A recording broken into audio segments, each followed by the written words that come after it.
And we're live here on YouTube. I'd like to welcome those listening in podcast land, and also my buddy Rich. Rich, how you doing today? I'm doing good, Mike. So, pretty uneventful work week. It's still staying cool out in the warehouse, so it's nice. And things are kind of slowing down for us. So we're only really having to do half days down on the floor. So it's been nice to be up in the office doing some work stuff in the afternoons when it just tends to get a little warmer out. Yeah. Man, that's nice. It's been great up here. It's probably the exact opposite for you at work. It's been crazy, but temperature-wise, it has been gorgeous. Mm-hmm. I have loved it, and I am super excited for everything to get going. Once we get things going, it'll make life a lot easier. All right, glad to hear, Mike. So we're back into normal, traditional setup studio stuff, which is it's a good week for it, Mike, because we're talking fantasy football, and so it's great to have that. As we'll both need screens available to have those lists available, as we're going to be giving you, bro. Go ahead. Exactly. I'm a digital guy now. I'm not even a sheet guy anymore. I love digital, but the problem is that if I try to go 100% digital, here's what's going to happen. I'll get on there, and then I'm going to start get distracted. And by the time we're where we need to be, I'm going to lose you. So I have this as good for you. I did the homework. Right. I knew what I needed to do. I have it ready to go. It's easier. Okay. So all right. So stay tuned for that. It's going to be toward the end of our show. So if you want to fast forward, if you're listening to us out in podcast land, or after the recording has been published here on YouTube, feel free to fast forward. But we'll be going to give you a kind of like a top 6 in each position, maybe guys that we think could be breakouts, or hey, don't forget about these guys, and maybe some buyer bewares, or just do not draft. Yep. In addition to that, we're going to be talking the Chicago Cubs baseball. And Mike, what else we got to talk about? We got a huge NASCAR corner to talk about. You say you want to spend half of the show talking fantasy. I think we could spend 3/4 of the show talking NASCAR, but we'll try to trim it down a little bit. We have a ton to talk about there. Plus, the Olympics is over. We got to talk about that. Yeah. All that and more. But Rich, what's it time to do? Mike, go ahead and roll that intro.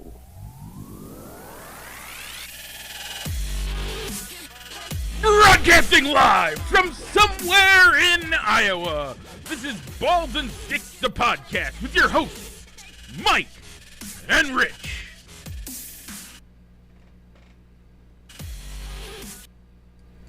And we're back. Okay, so Rich, at this moment, before we start anything, we got to talk about our poll question. Yes, we do. So our poll question this week was brisket breakfast tacos versus an omelet your way. Yeah. We didn't put omelet. We didn't put the your way part on the poll. Just omelet. But that's what we meant by it, Mike. Mike, as you noted last week, I went with the brisket breakfast tacos, a staple. Whenever my wife and I are traveling through Texas, is getting some brisket breakfast tacos, whether it's at Buc-ee's or when we're actually settled down in the town, stopping by Torchy's Tacos. Excellent, getting with some briskets, scrambled eggs, cheese, and I think they usually do the green tomatillo sauce they give you with those. For those, really, really good. Yeah, man, that's a great option. But like I said last week, what happens if I take a breakfast taco and just an omelet and get it made, rather than getting toast, I get a tortilla. Mm-hmm. That's a breakfast, and I think it works. But either way, I went through and I voted for omelet. Okay, that's fair. I wasn't expecting. Well, give it the results, and then I'll finish that statement. We actually have we also have a shout out for it after I give results. So Okay, first, go ahead. Omelets win 6-5, 6-5. So really close on this one. Good poll question, Rich. You have me, Pam Hendricks, Sue Hart, Mark Hendricks, Josh Couture, and Nathan Ross. On your brisket breakfast tacos, you have Bernie Calkins, AJ Hendricks, Danielle Hart, Rich Hendricks, and Mark Malloy. Mark Malloy. Mark Malloy. That's our. Now, again, we're going to give the shout out. Ron said, "Come on, man, breakfast burritos for sure. You can eat them while you drive." Mark, breakfast burritos are different. They were in a different poll. Yeah, I mean, sometimes when you, depending on where you get the breakfast tacos from, the tortilla is large enough that you can kind of squish the toppings more into the middle, so you can make it into a burrito, make it more burrito, so it's easier to eat on the go. But most of the time, it is like your standard like street taco size shell, so you can't adjust it to be like a burrito. But yeah, but you're right. The brisket, this was a taco, not a burrito. The burritos are a different poll. Yeah, we had it as a different poll. But still a valid comment. Still a valid comment. I actually agree. I think that I think that there is the breakfast burritos are great. Closely related to that comment, though, is your favorite breakfast item on the go that you can get almost anywhere. You love your breakfast crunch wrap. I do. I do enjoy my breakfast crunch wrap from Taco Bell. Yeah. You can easily eat that while you're driving. Yeah. So I'm not surprised by the results. I mean, nope. Breakfast tacos are more of a Southwest thing, where omelets are a breakfast staple. At most sit-down brexit restaurants, and some even quick service. So I will tell you, last week I teased it. I'm going to screw everybody up when it comes to breakfast tacos. Okay. Or breakfast omelets. A jelly omelet. A grape jelly omelet. So just not even cheese in nope. that egg, folded up in those eggs, just some jelly. Grape jelly. So this is one of those things that my parents made when I was a kid. And I've brought it up to some people as an adult, and they look at me sideways like I'm crazy. And then I've made it for them. And all of a sudden, they're converted. Gotcha. You'll have to make that for us sometime. I'm skeptical on it. It's delicious. I promise you. It is straight up delicious. Grape jelly with eggs. So if you get grape jelly on your toast, right? If you put grape jelly, don't you? I prefer more of a mixed berry or a strawberry. Okay, but don't you at some point have your toast in this hand and you scoop some egg in this hand and then you take it as a bite? Okay, yeah. And you get the jelly and the egg combined? It's similar, but without the... Yeah, I promise you, it's delicious. It sounds weird, but it's quite good. Anyway, with that, this week's poll question is going to be what, Rich? We're going to go with Reese's Puffs versus Cinnamon Chex. Yeah, that's two good picks there. That is two really good picks. That's going to be hard. All right, Mike. So you can find that poll question over on our Facebook pages, Balls and Sticks, and also Fans of Balls and Sticks. So make sure to look for that. Make sure to vote on our poll, share it, like it, and if you leave a comment that's related to the poll, we'll make sure to give you a shout out, just like we did for Ron Lehman. And Mike, do you see what's? Go ahead. You do got to make it appropriate, yeah. Yeah, Rich it does have to be related. Is it a left turn? It is a left turn, Mike, and what's after that? It's another left turn because we're heading into the NASCAR corner. Presented as always by Triple I Sports Cards Incorporated, Moline, Illinois. Check them out for all your sports memorabilia needs on 5th Avenue in Moline in person or on their eBay store. Once again, that is Triple I Sports Cards Incorporated. Okay, as we head into the NASCAR corner, we were at the Cookout 500 at Richmond Motor Speedway or Raceway. Rich, I don't even know how to if I really count this as what his title is. The person that crossed the finish line first, at the end of the race, was Austin Dillon. Yeah, so we'll get into why you're saying that later. Oh, we're gonna get into it. Man, are we getting into it? All right, so Mike, your pick of Martin Truex Jr. finished 37th as he had an engine blow. My pick of Denny Hamlin was scored second because of what happened on the last lap in overtime. So, Mike, Austin, as you said, Austin Dillon was the winner of the race. He snapped a 68-race winless streak. But, Mike, but there was a post-race penalty issued to Austin Dillon because of the moves that he made in that overtime finish. Yeah. So Austin Dillon had the car to beat most of the race. Yes, he did. I mean, he was having a great race. He by far and away had the best car the entire race. I'm gonna tell you that right now. By the way, if a wreck doesn't happen on the 5 laps to go, I think it was probably within the last 3 laps. I think it was. Yeah, it might have been. Austin Dillon wins this race. He had walked away with it. Was going to walk away and be a victor. Nobody cares. Good job on him. Let's go, Austin Dillon. Upset win. Totally screws up. I mean, it screws up the playoff standings because you know what? He's 32nd in points. Yeah, I think 32nd in points. I think at the time of that win, he was basically going from 26 to 12.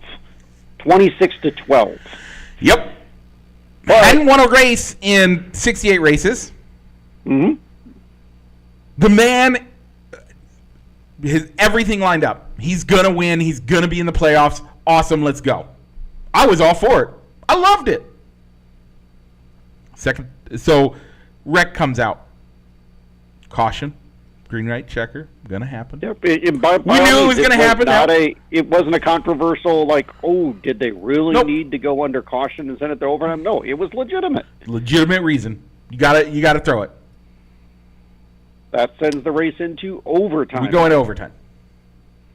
Austin Dillon with Joey Logano and Denny Hamlin.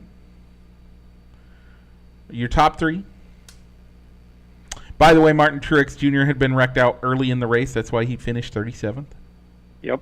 Well, no, he wasn't wrecked out. Oh, no, his engine blew up. That's right. His engine blew up. So, we get the restart. Austin Dillon gets a terrible restart. Terrible restart. Joey Logano walks away from him because of the restart. And continues to walk away. First lap, the green, he goes by totally fine. Gets the white, coming through, doing great. On the last lap, the last corner, Austin Dillon sends it into the corner. Not going to make the turn. Ain't no way he's making that turn. Except he aimed his car for the back of Joey Logano's. He put the front of that nose right on the back of Joey Logano's car in the middle of the turn. Wrecks out Joey Logano. Okay. They let him keep racing. Some reason, they let him keep racing. By the way, the white's already flown. So the next flag ends the race. The white's flown. Can't do anything about it. This is the last lap. Doesn't matter. Next flag. Joey Logano gets wrecked. No flag. He's at the front of the pack. he is going to hit someone else. Don't matter. We're going to let it go. By the way, that's in contrast to a car getting wrecked and stopping on the backstretch early enough that they could have thrown the same type thing. So they wait on it. But whatever.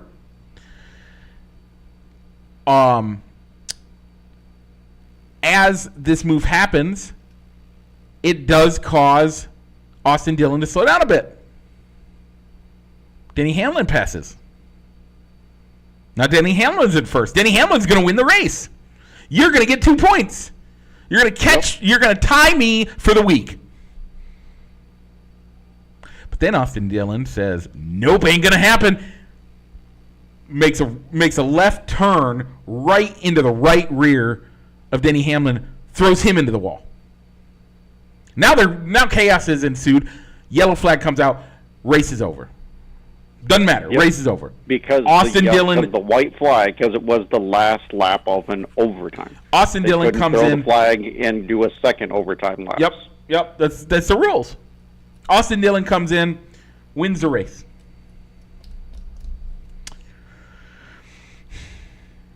Instantly, I say that's not right. We'll get into why. We'll get into why later. We're going to talk about this later. Because now I want to talk about the post-race interview. Because I want to do this first. Okay.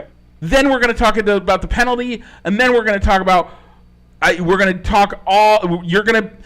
You've got a post that you sent me that plays devil's advocate really well, and I'm going to destroy that post. Oh, I'm sure you will, Mike. And you're more of a NASCAR. You know more about the history of NASCAR. I'm gonna destroy this post, but it's okay. It's not because you didn't write it, and I know you like the post, and I think the post is a fine post, but I can destroy that post still. Okay, but we're gonna go back. Post race comes out, does a burnout. While he's doing a burnout, his team is crossing the pit lane to go celebrate. By the way, this is a new thing this year. They had never been allowed to do this, but they've decided that this is a way to make it more exciting at the end of the race. And that's fine. Joey Logano ain't happy. And slows down and then realizes what's happening and does a burnout right in front of the people trying to cross pit lane to get over to go celebrate. By the way, they didn't show that on TV. I had to look for that and found it. But you need to know that because we're going to get to that later and why that matters. Okay. Mm-hmm.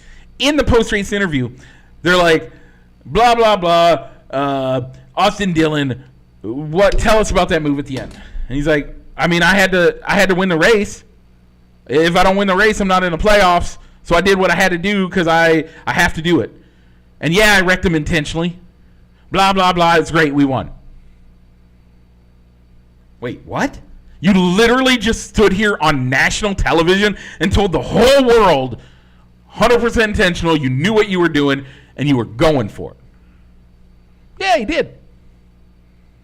Ooh, that feeds into more problems that we're going to get into now.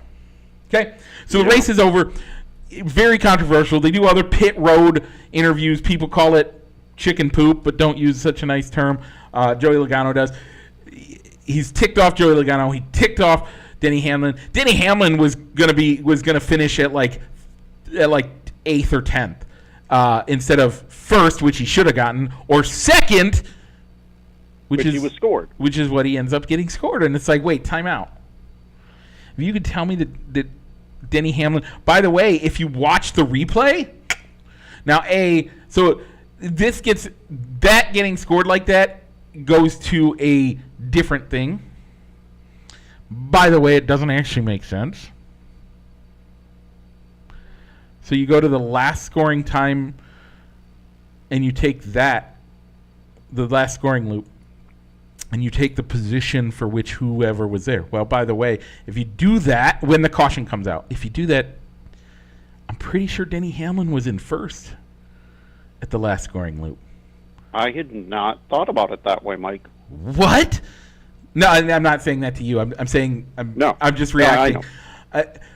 So if you look at the way that so if you're telling me that Denny Hamlin's second, that means you're going off the last scoring loop before when the caution came out. Denny Hamlin probably, and I'm sure if I did enough digging, I could prove it, but NASCAR will never let this stuff out. I will have to get, I don't have insiders at Richmond Motor Speedway. I don't have insiders in NASCAR. I'm telling you, I know where those scoring loops are. And Denny Hamlin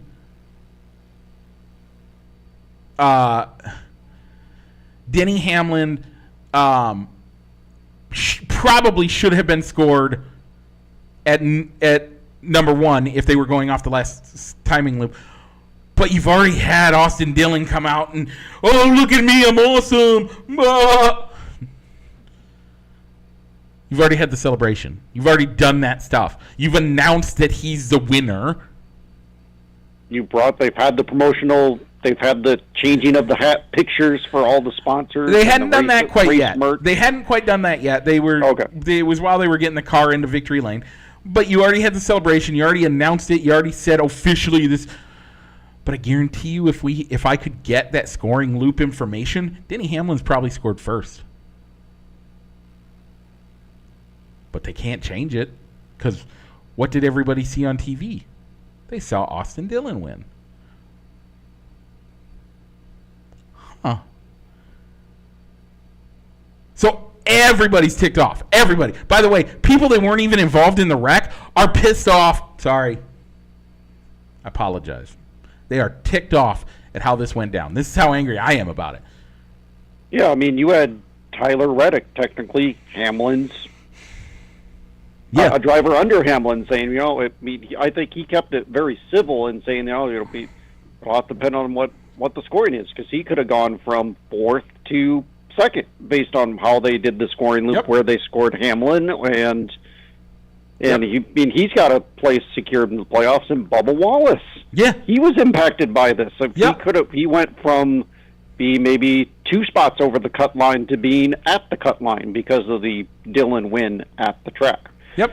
The way the scoring was tabulated at the track. So that evening, it was the move was ridiculous. Austin Dillon was announced the winner. Okay, that's the setup. Wednesday afternoon, we get penalties.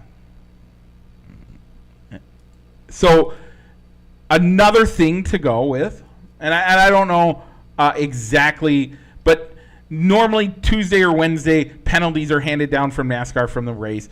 I guarantee most weeks when you look, you don't pay attention to it, but you get a thing saying, here's some penalties, $5,000 for a guy throwing his water bottle over the wall when he was mad and causing debris. Little things here and there. Nothing crazy, but there's always penalties and always corrections that happen midweek. That's a normal thing. But this week, we get real penalties. Yeah. So to give you some rest, Mike, I'll recap the penalty, Mike. Okay.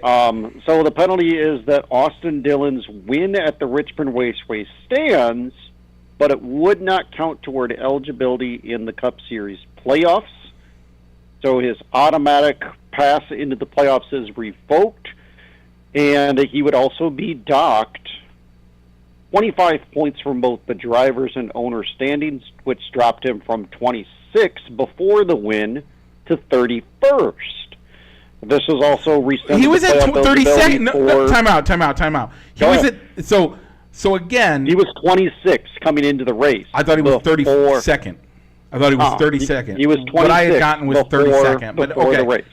Okay. 26 before the race, but losing these points, he went down to 31. So in a sense, I think maybe these 25 points were in a sense so he lost some of the points that he gained from winning the race. This is also rescinded playoff eligibility for wins as it applies to the drivers and the owners championship. In addition to those penalties, Joey Logano was also fined $50,000 for his actions on pit road after the race, which he did in disgust of Austin Dillon's team celebrating, which is valid, because I guess, I mean, if you're going to have because that turns a... Rich, you're wrong. You're wrong. Emphatically, you are wrong. Sorry, but if you go to their standing... It was putting people in danger on what should have been a cold pit road. I'm sorry. No. I'm sorry. I'm talking about Austin Dillon's position. I'm on their website. This is why I say that you're wrong. So I think if he doesn't get docked the points and he doesn't have the win, he ends up at 26th, is what I think that statement is saying in there. Because when I go to NASCAR.com and I go to their standings and I go to current standing for Austin Dillon, he's at 31st, up one position. Okay. By the way, I thought he was 26 going into the race. So I think what happened was, coming out of the race, by points he would have been 26, but because he had to win, he was in. But by points he was at 26th. Okay. And so that the 25-point penalty drops him down to 31st. Yeah, I know I had that in our outline before the penalty came out on Wednesday afternoon, so I took that bullet point out of how he jumped up in the standings from point A to point B because of this win. So I deleted that bullet point, so I don't remember what I wrote at the time. Right. What I had in the outline before Wednesday afternoon. Okay, sorry. No, it's fine. I looked at I wanted to look it up because I was, like I said, I had been doing lots of research in this, which is why I knew things. Let's keep going. Okay. So Joey Logano was penalized $50,000 for his actions after the race, which I discussed. You can continue. Yeah, that's all I got. So did you talk about the spotter? Yes. That spotter radio. Yep. If anything, Childress needs to have a talk with his guys on the spotter, because you're going on the spotter radio and he says, like, the normal up, down, left, right, whatever it is. He actually told him when Logano's making that pass, like, or is it with Logano? It's wreck him, forward, and then wreck him too. Yeah, boy, you gotta win. Yeah, we gotta win. Great job, buddy. Yep. Probably a different word, but great job. Yep. But he said on the radio communication, wreck him. Yep. How are you going to say that, no, we didn't wreck him, we were just doing what we were going to do for the win? Yep. And Can't not do it. Get penalized when you have that on recorded radio, wreck him. By the way, I agree. This is what these penalties are. What should have been. Actually, I think you slightly should have been more. So, let's get back into our discussion. I'm going to make what I think the actual play should have been. Okay. I think NASCAR got it right with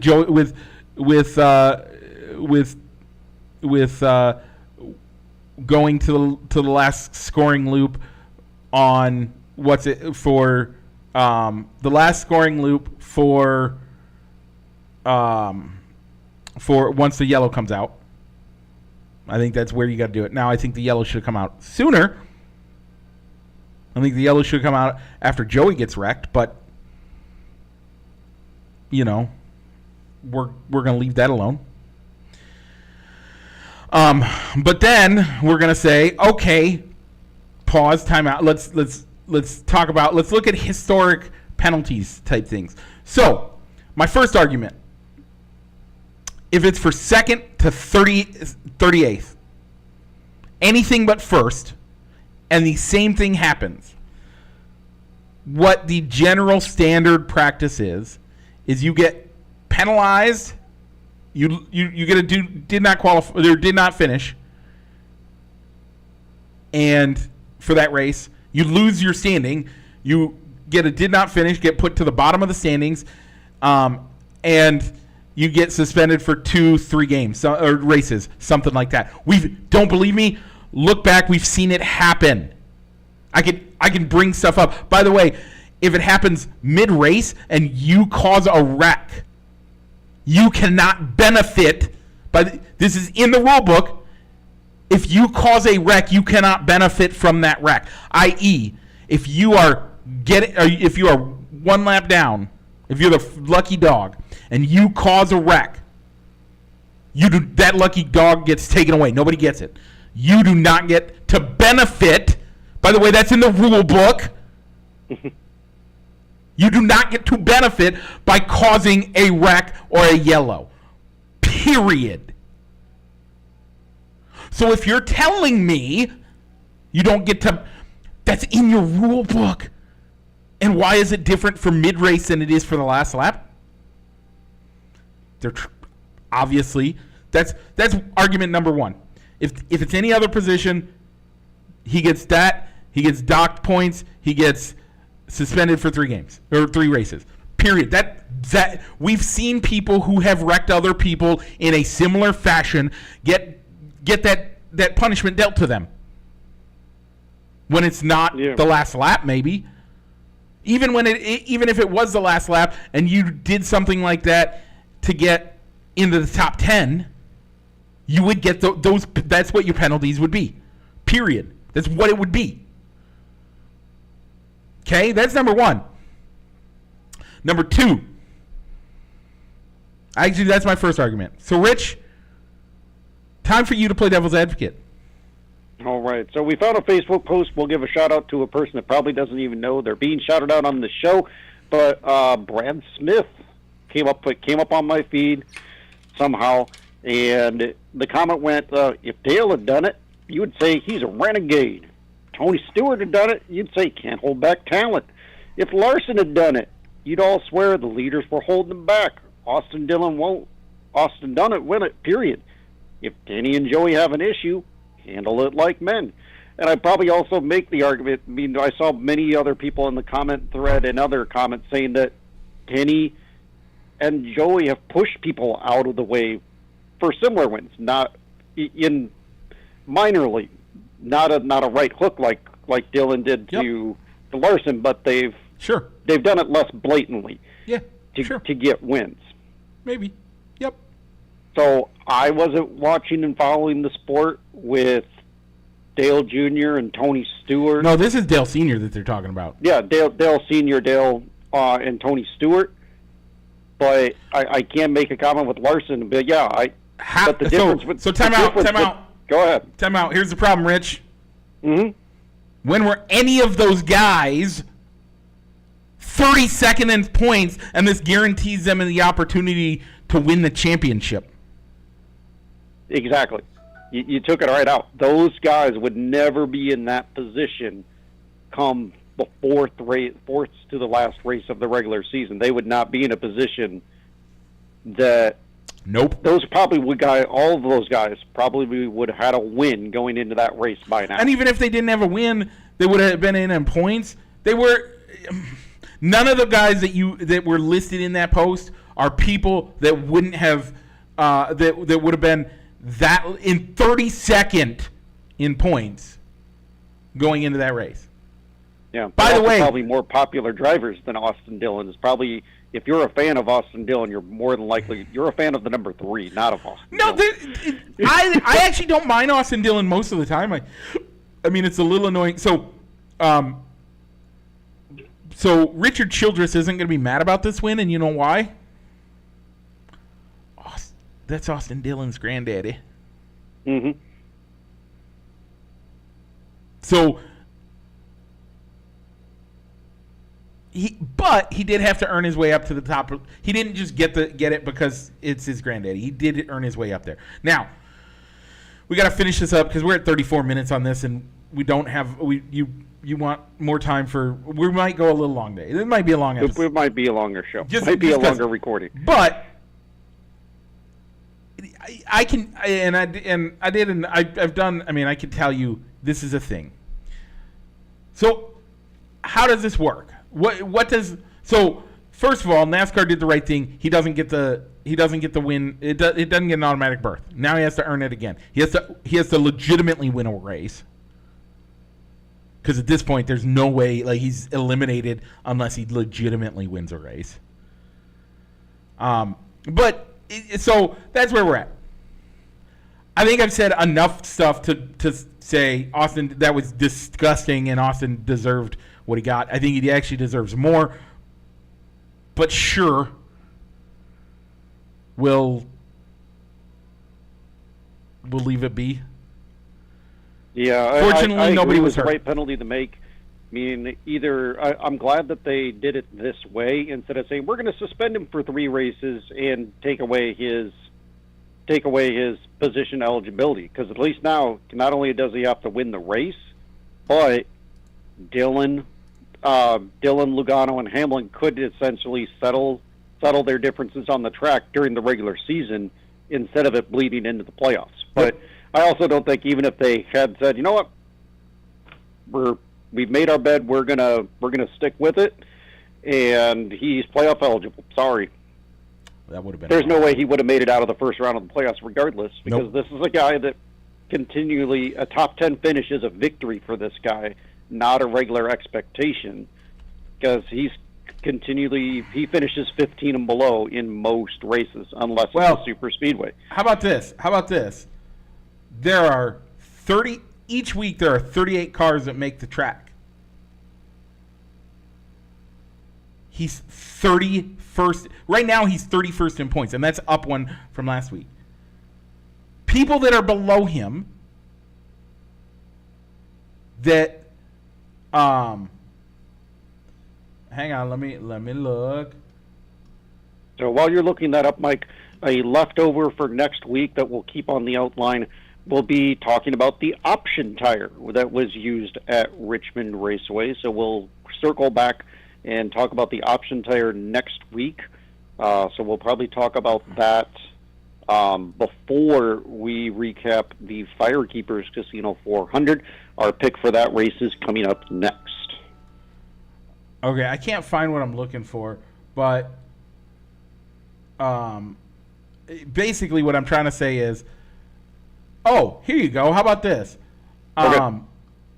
People that are below him, there are only 2 people or 3 people below him that are full-time drivers.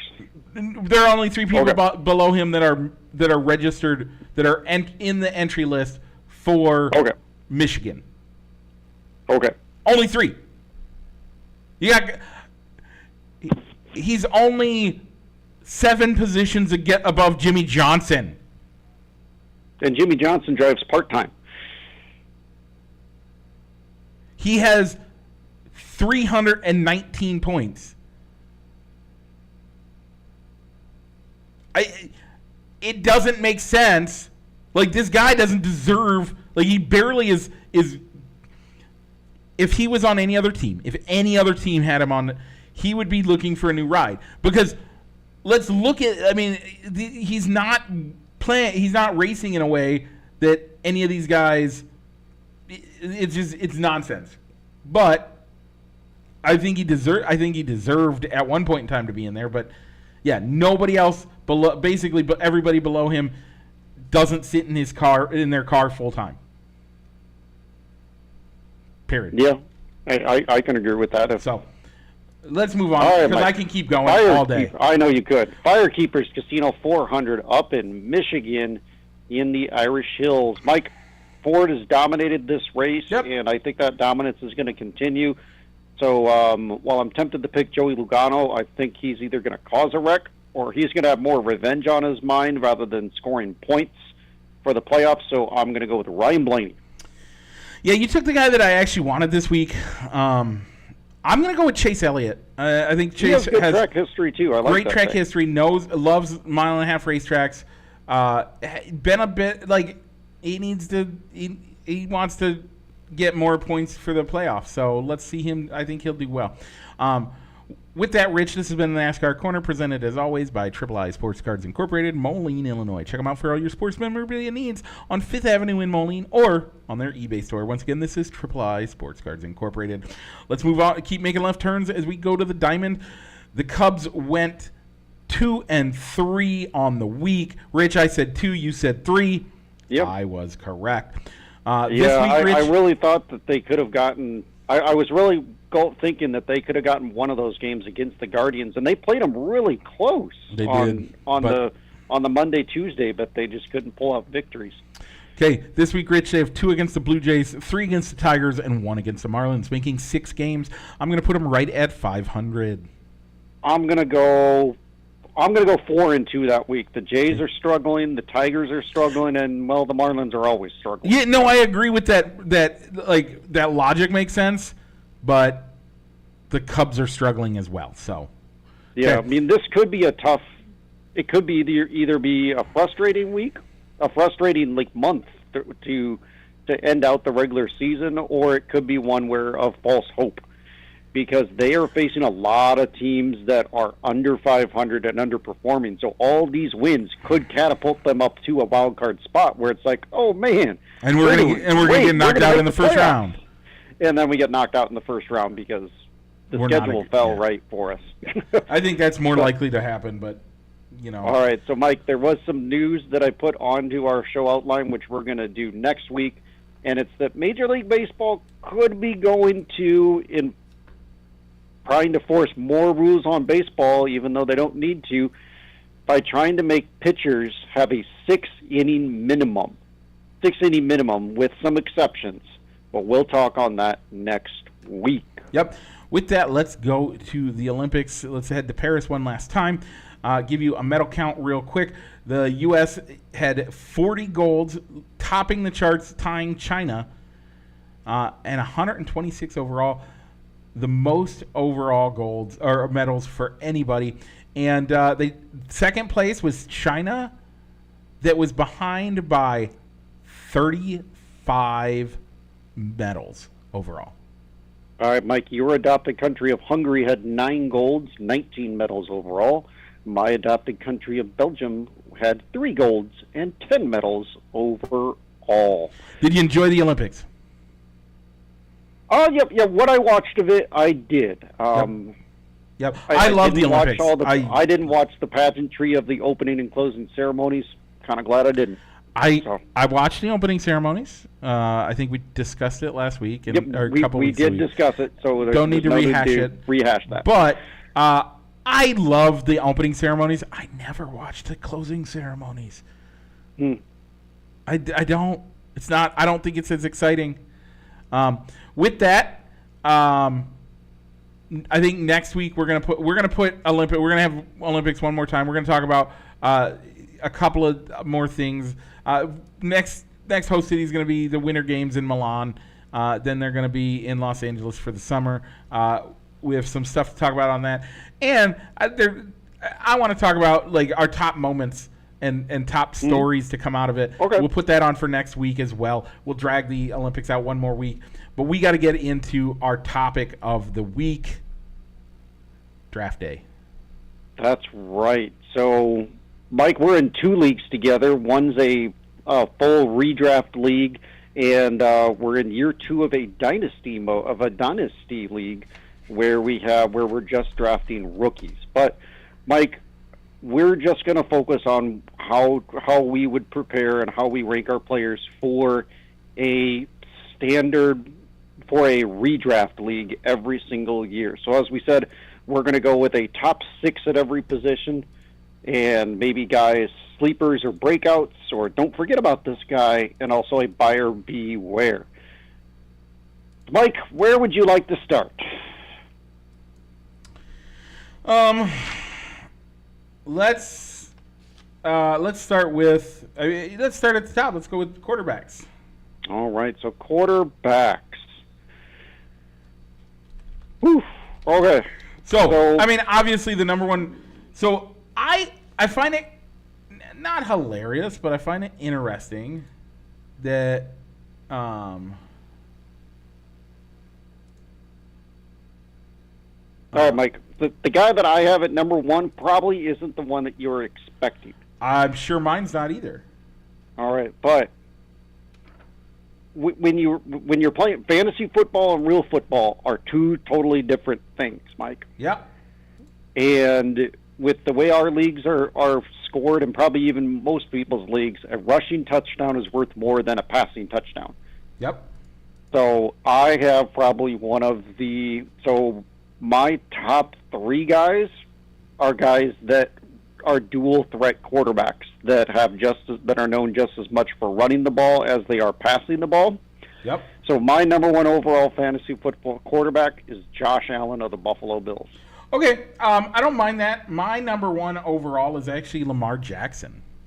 All right, I have Jackson at number 3, and I sandwiched it between Jalen Hurts at number 2. I like Jalen Hurts' weapons as wide receivers more than Lamar Jackson. I didn't rank the rest of them. I just did my number 1, and then I didn't rank them. But I have Patrick Mahomes, Josh Allen, C.J. Stroud, Joe Burrows, and Baker Mayfield is another quarterback to look out for. Yeah, I put down Baker Mayfield as a kind of a sleeper one. Don't forget about him. Yeah. Would I want to anchor him and have him, whether I'm in a 2 QB league, an unofficial 2 QB league because you play with the super flex, would I want him being my QB1 of my roster? Probably not, but I'd be okay having Baker Mayfield as a in the super flex or as a backup. Yeah. But more than likely, with the way that I like to build my rosters, more than likely I'm not going to draft the 6 guys that I have ranked. My remaining 6 are Mahomes, Stroud, and Burrow. Okay. If I'm building out my roster, I'm probably not going to get any of those guys anyway. Yep. So Mike, who are some other maybe sleepers or breakouts to maybe Jared Goff. that you like this year? Jared Goff is Me a sleeper. too. If you're not drafted, if you didn't get your top quarterback, Jared Goff is going to get you good numbers this year. I agree. He's going to play a lot of games in the dome, Yep. and that guy loves to play in warm weather and domes. Yep. So look out for him. Like, I think he's one of your biggest sleepers. That's my big sleeper. I have tons of guys. Don't draft Kyler Murray. See, I have Kyler Murray as maybe a guy to fall back on. What don't you like about Kyler Murray? His track record? He has not proven to be great in the past. When he had a number 1 wide receiver, when he had DeAndre Hopkins, he put up good numbers. Now he's got a number 1 wide receiver again. So I could see the hesitation of, all right, I want to see you prove it now that you have a wide receiver, a number 1 wide receiver again. Yeah. So I can get on board with that as a wait and see. Prove it. I'm a prove it guy. So so you already mentioned 3 of my guys that I have as maybe sleepers or don't forget about it. But so I'm going to go with Kirk Cousins and Matthew Stafford. don't They're draft older? Kirk Cousins. Don't draft Kirk Cousins. Ooh. And I actually have you have him as a sleeper. I have him as a don't forget about him. I have him as a don't draft. I also so again, this is gonna shock you. Rich, Okay. Who's my favorite fantasy quarterback for the last 15 years? Matthew Stafford. Matthew Stafford. Guess who I have on my don't draft list? Matthew Stafford. Matthew Stafford. How's that? In years this year especially, and in the last couple of years, we've been seeing, and you can't deny it, I would say, you can, but I would disagree. We have been seeing that the league is starting to catch on to Sean McVay. Okay. We have seen that he has been regularly, like his great prowess that everybody said he's the greatest coach we've seen since Gruden won. Sure. And then all of a sudden, but the last couple of years, people have been routing him out. People have been figuring out that they can ways to get around him, and because of that, they're figuring out ways to spy on and take over and cause Matthew Stafford not to play as well. I'm not saying he's terrible. I think he's great talented, but I think the offense around him right now is a little sus. But even beyond that, in what he does, I think in that in McVay's offensive scheme, that's where I have the problem. Okay. All right, Mike. So now that we're bleeding into more like the buyer bewares, one guy that I'm probably not going to touch unless I'm all out of any other options is Justin Herbert. The Chargers seem to kind of somewhat morphed into a rebuilding or retooling type of year under Jim Harbaugh, year number 1. He doesn't have the wide receivers that he previously had. And with Jim Harbaugh and Greg Roman together again, they are going to be running a lot more. So that could either lower his stats or it could boost his stats. Yeah. And so that's why I'm staying away from Justin Herbert this year. Totally and I'm agree. just not a big a fan, as most people are, of Dak Prescott. So that's probably another guy that I'll draft him if the board falls that way and there's no other options that I want to wait on. But more than likely, I'm not going to mess with Dak Prescott. Speaking of veteran players that most people think you should draft, I don't. I'm going to go with, and this is the last one I have for quarterbacks, I'm going to go with Aaron Rodgers. Oh, okay. He's at that age. I think he's, 42? He's at 42, 41. So, yeah, I mean, I kind of see it as he's going to have a chip on his shoulder. They want to prove people that he can still play. But the guy's, oof. Last year, his body couldn't keep up. His body just couldn't keep up last year. I can't. Yeah. Yeah, he's that's probably going to be. He turns 42. He turns 41 this year. He was born in '83, same as you. Yeah. If anything, if you draft Aaron Rodgers, have a backup plan, because he's either going to be really good. He's either going to be really good, or that offensive line, while improved compared to last year, could get him hurt again. And Aaron Rodgers could be a good condition if he's your backup quarterback, the guy that you're going to depend on that maybe only needs to play 2 weeks. Okay. But I wouldn't want him anchoring my lineup as a quarterback. Mike, from throwing the ball, let's go to running the ball. Mike, running backs. Okay, so this is one that what is on the top of a lot of on the lists that I've looked at are ones that I don't necessarily agree with. Okay. So my number 1 pick overall is going to be Kyren Williams out of Los Angeles. Huh. He did not crack my top 6, Mike. Okay, I think that the passing game is going to need something to give some relief to open some stuff up, and they're going to have to run more. And I think with that being done, I think Kyren is going to get a lot of stuff in there. Yeah. Who do you got at number 1? It's got to be Christian McCaffrey because of how involved he is in the offense. It comes with some risk of it seems like every other year he stays injury-free, and this is the injury. This is the other year. Yeah. So that's one reason why I didn't have him as number 1. I don't even have him as a draft player. I also don't agree, and I don't agree with a couple of these guys. But yeah, I did not. He did not make my don't draft, but he didn't make my draft list even. Okay. My other ones that I like are Breece Hall up in New York. He had a great year with a bad quarterback play, and now he gets Aaron Rodgers back. Yeah, I don't know if that's going to help him, though. I don't know. I think it will. Bijan Robinson down in Atlanta. Yep. Jonathan Taylor. I really like Jonathan Taylor. Saquon Barkley. And the 6th one I really kind of struggled with, but I put in Jahmyr Gibbs here in Detroit. Okay. But I'm probably not going to go with Gibbs because he shares 2. He's going to lose those goal line carries. So I'm going to shock you. And that was one actually, and we'll get there in just a second, because I did not. There's a lot of guys I don't like running backs in general. I think running backs is the most overrated position in fantasy, personally, because a lot of the guys will get you similar stats throughout of it. I do it. I play analytics when I play fantasy. That's what I do. That's how I try to do it. So I think Gibbs is actually one that I have as a draft.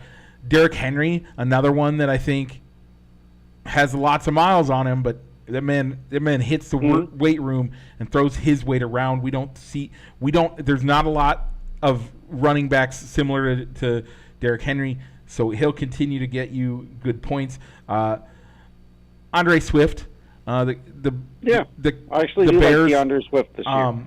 The Bears actually have somebody with a new quarterback. You gotta give him an out, and a lot of times your running back tends to be that guy on the out, along with your tight end. But we'll get to that in a minute. And then Aaron Jones is another quarterback that Minnesota doesn't have. Like, what's their quarterback prospect right now? You see, I have Aaron Jones as maybe a buyer beware because he's never played a full season. Never played a full season. Good point. So here, and this is going to shock. This will probably shock you. Okay. My do not draft list. All right, go ahead. I got two guys on it. And I'll give mine next, as far as before maybe guys Jonathan not to forget Taylor. about. Okay. And Saquon Barkley. Ah, darn it. Okay. Here's why. Okay. Saquon Barkley. Do not draft Saquon Barkley. Here's why. One, we just talked about who's his quarterback? Jalen Hurts is Barkley's quarterback, and Anthony Richardson is the quarterback in Indy. Right. What does Jalen Hurts love to do more than He's going to run in those goal line 1 or 2 yards out. He wants to run as much as possible, and so he's going to, which takes the ball out of Saquon Barkley's hand. That's number one. Number two, and again, I think the same is true about Jonathan Taylor in Indy. So those are my two do not drafts. How about you go with do not drafts, Rich? My guys for do not drafts, Devon A-Chain. Guy's got a lot of. He's a smaller guy. Yeah. He's probably going to be more involved in the passing game than the rushing game. So if you draft him, you're probably going to have a lot of boom or bust games where you might start him because he had a 20-point week, and then he's going to disappoint you, maybe only get you less than 10 points another week. You go to bench him because you're disappointed with him from the previous week, and then he goes off the week that he's on your bench. Yep. So that's too boom or bust. I'm not going to ride that roller coaster. And my other guy that I'm probably going to go with has to be Alvin Kamara, like a fixture above top 6 list, but he's got a lot of miles on those tires, and I think they're going to find their way. He's going to be much like Gibbs. He's probably going to depend a lot too much on the passing game to get his points. Yep. And running backs in the passing game tend to be too hit or miss for me. A guy on like a breakout year that I really like is Zamir White down in Vegas. He closed out the year really well. He's a guy that I'm targeting in a lot of mock drafts and drafts. And a draft and stash candidate for you, Mike. Nick Chubb up in Cleveland. We don't know when he's going to be available, but you could easily snag up a running back 1, maybe even in the middle of the draft, that you could stash on your injured list. Yeah. And hope that he could, when he comes back, he could elevate your running back room. Okay. When and if he comes back. Okay, we're gonna go into my sleeper picks. I have 3 of them. The first one, you kind of mentioned why. David Montgomery. Yeah, he's gonna get those goal line ones. 2, Devon Singletary. Saquon's gone. Who's gonna pick up the slack? Okay. And my final one, Clyde Edwards-Helaire. Clyde Edwards-Helaire. No, I'm not seeing that one, Mike. Not seeing it. Again, a goal line guy. Going to get a lot of those goal line pickups. All right. Okay. Any other running backs you want to talk about? Not really. I think we've covered the running backs pretty well. Let's go over to pass catchers, and we'll go wide receivers before we go to your favorite position, Mike, of the tight end. Always. So my number 1 overall pick, if I'm going to draft a wide receiver number 1 with the first round pick, I'm going to have to go with Tyreek Hill. I love that pick. He's my number 2 if I ranked him after that, but my number 1's going to be CeeDee Lamb. Okay, I have CeeDee Lamb at 3. So from 1 to 6, I went Tyreek Hill, Jamar Chase, CeeDee Lamb, Justin Jefferson. Even with not knowing who the quarterback is, I think that offense will still find a way to get him his stats, which is what you play for in fantasy ball. And then I have Amon-Ra St. Brown to round out the top 5. Wow. So our top 5 doesn't look anything alike. I have Probably CeeDee not. Lamb. I have Tyreek Hill. I have Jamar Chase. Those top 3 work. Nico Collins in Houston. He's one of CJ's favorites. Okay. I like that. And then DJ Moore is going to get a lot more work this year. He's got a quarterback that's going to show up and work. And then Cooper Kupp. Cooper Kupp's about the only thing out there worth throwing to in L.A. Puka Nacua. Puka Nacua in L.A. I have him actually as a sleeper. Okay. I think which is strange because you see how people are ranked this year if you're doing mock drafts, and Puka Nacua is in like that top 10 wide receivers, and so you could pick up Cooper Kupp in the mid rounds. Yeah, and I'll probably will. Round. Again, I don't aim wide receivers as high again because again a lot of them get you similar point values. So, but I understand what you're saying there, and I'm not upset about it. I like Garrett Wilson with the Jets. I mean, a lot of it could depend on how healthy Aaron Rodgers does, but he still put up great numbers without Aaron Rodgers last year. So you actually ranked kind of high. You actually mentioned the guy and the reason why I do not have my one do not draft for wide receivers. Okay, what's that? Justin Jefferson. All right. And that's fair, but I think he still put up good numbers even when he had Nick Mullins and Jaron Hall throwing to him last year. Yeah, you're going to have stuff like that, and I don't. Yeah. You could have a lot of less than 10-point games, less than 10-point games, and when you're drafting a guy in the first round, you expect him to put up 12 to 15 or higher more points per game. Yep. And it's a disappointment when you see a 7 or 8 point game from that guy that you drafted with your first round pick. So I'm probably not going to be drafting Justin Jefferson, but I'm ranking people in the order. That's why I probably have him at number 4 instead of number 1, where a lot of teams would take him number 1 as the number 1 first receiver off the board. Okay, let's move over. Did you have any do not drafts? Do not drafts. The one guy. There's 2 guys that are going like I'm not going to touch. Devontae Adams. Yep. Because Gardner Minshew and Aiden O'Connell are the quarterbacks there. Yep. I totally agree. I don't like it. I think he could put up numbers, but just lower your expectations. Yeah. Yep. Deebo Samuel, he's just too big or bust. It was great when Deebo Samuel was involved in the running game, but since they got McCaffrey, those rushing numbers have gone down. Yep. So I don't, and he always gets hurt. So I'm not touching Deebo Samuel. Okay, let's move over to tight end real quick, as we have. Again, I argue, and I will continue to argue. This is where you make your move.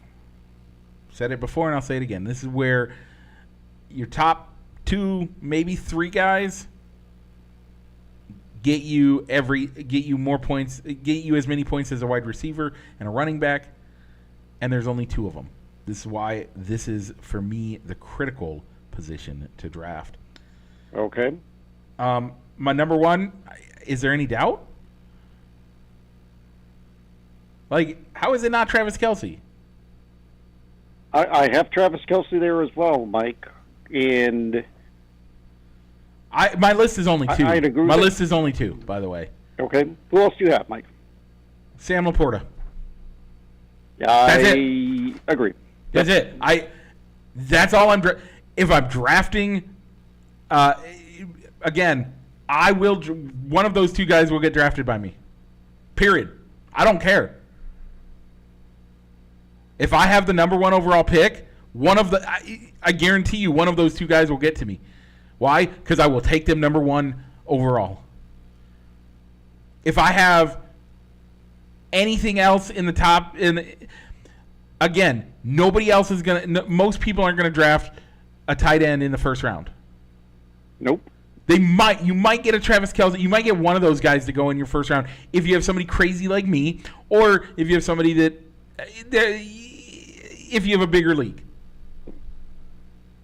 Number one, my first round pick will be a tight end, and it will be one of those two guys. Period. That's what will happen. So I don't need to make a list longer than that. All right. Other tight ends that I like besides Kelce, Laporta, who are 1 and 2 on my list as well. I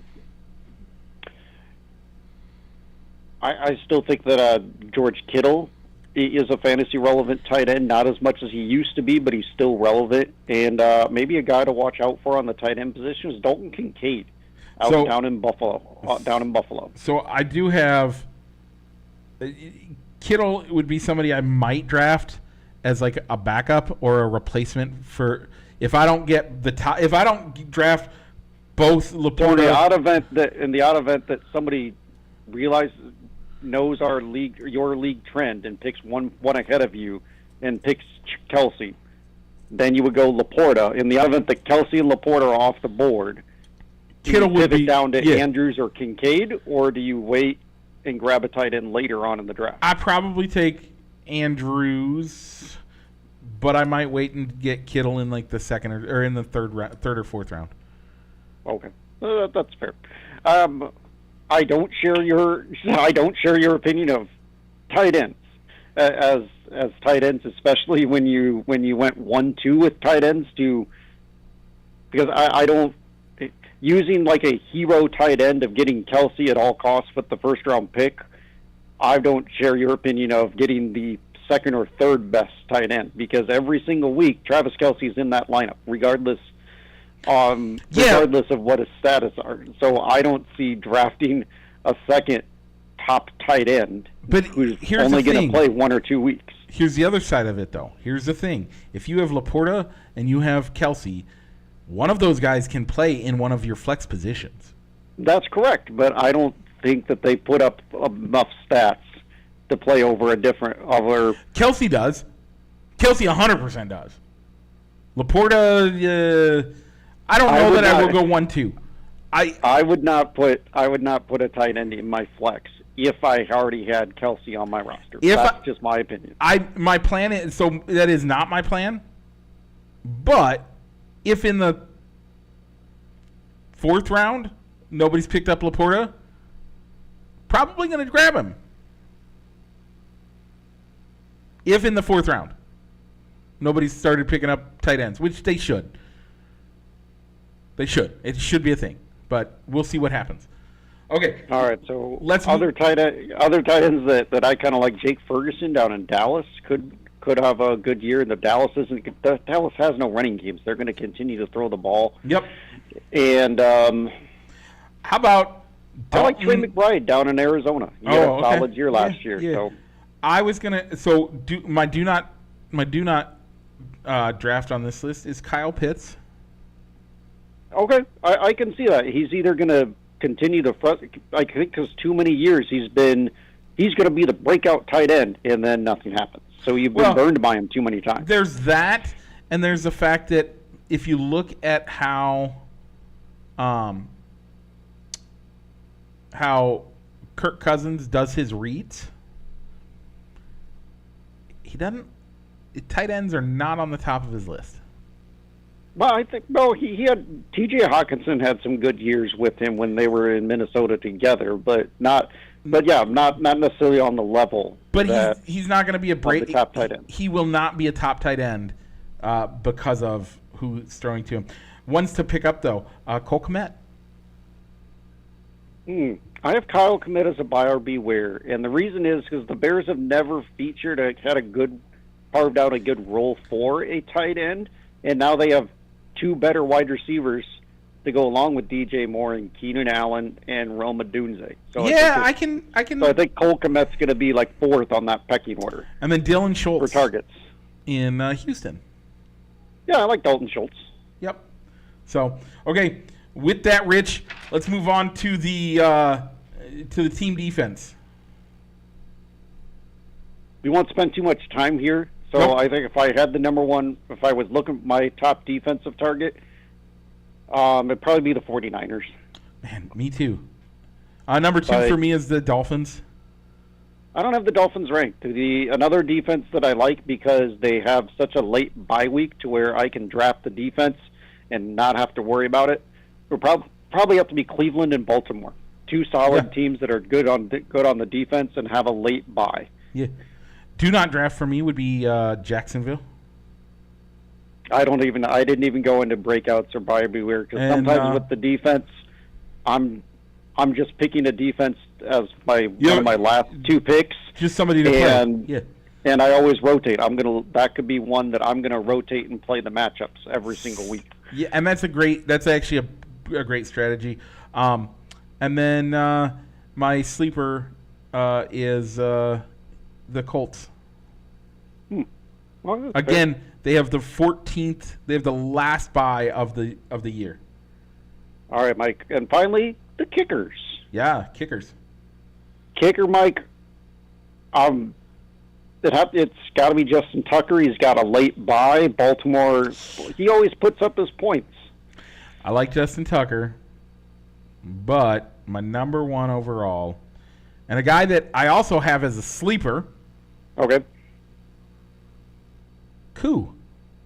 Yeah, Koo does really well. Maybe if these top kickers like Tucker, McPherson, Koo, Bucker are all gone by the time you're picking a kicker, I would go with Cameron Dicker. He had the most 50-yard field goals with LA last year, and with them wanting to be a run-centric team, I could see Harbaugh and the Chargers depending a lot on the field goal game if drives stall. So I'm going to go with Dicker, the kicker.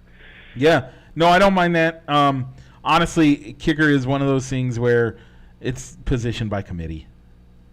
Like, Yeah, honestly, you want to have the hot hand. figure it out. Like, I will regularly, and you've seen it happen. I will regularly, intentionally and unintentionally, forget to draft a kicker. But what that can do for you, better trade fodder. If you can figure something out, you can get trade fodder for that first week. And potentially make it so that you can, then do a double trade. If you got 2 decent guys that you can double trade off and pick up somebody and get a kicker after that. That's kind of where I would go with it. Okay, with that, Rich, I like that. I think, man, when is my first... I don't even remember when my first draft is. So I do want to talk with you after the show about a trade in our Dynasty League to see if something can be worked out. Obviously, the way I proposed this said trade, if you haven't seen it, isn't going to work because of how you talked about the guy that I'm sending your way. But we'll see if we can get something worked out. So, Mike, next week on our football preview, we'll be talking division and wild card previews. And we'll be circling back some topics for leftovers that I had to put as next week. We're going to be talking about the option tire in NASCAR, new events for the summer games in LA next week, as well as some outdoor hockey at Wrigley Field. So, Mike, as we wrap up the show, do you have any shout-outs? I do. I have lots. Okay. I have a ton. Cool. Okay. Today, happy birthday, Barbara Walker. Happy birthday for tomorrow, Tyler Allen. Happy anniversary to Joe and Sue Hart. And I believe before the end of next week, don't quote me on that, Bethany Allen has her birthday as well, I think. If anything, she gets a shout-out next week, too. Yeah. It's within the next 2 weeks. So, all right, Mike, I do not have any shout-outs this week. So, Mike, if they're watching it, if they've stuck around for this entire video on YouTube, yeah, but they just want to take us, on the road and listen to us at their outside of YouTube, where can they find our show, Mike? wherever you get your podcasts. I'm going to get that done today. I'm getting all of the we have like 4 or 5 weeks that I don't have up there, and I feel bad about it. It's been a crazy few weeks. Hopefully I'm going to get upstairs. We're going to get lunch, and then we'll get the kids out. And during nap time, I'm going to work a ton down here. Get that worked on. Get a bunch of stuff on for the show taken care of. And then, And secondly, Mike, because it was talked about at the very top of this show, Mike, our poll questions. Tell them where they can find our poll questions. Fans of Balls and Sticks or Facebook.com/ballsandsticks. Either one of those, you can find it there. Or Rich likes to share it, and so do I. So with that, Rich, what's it time to do? Mike, go ahead and roll that outro.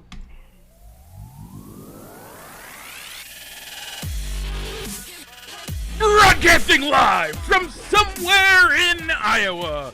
This is Balls and Sticks, the podcast, with your hosts, Mike and Rich.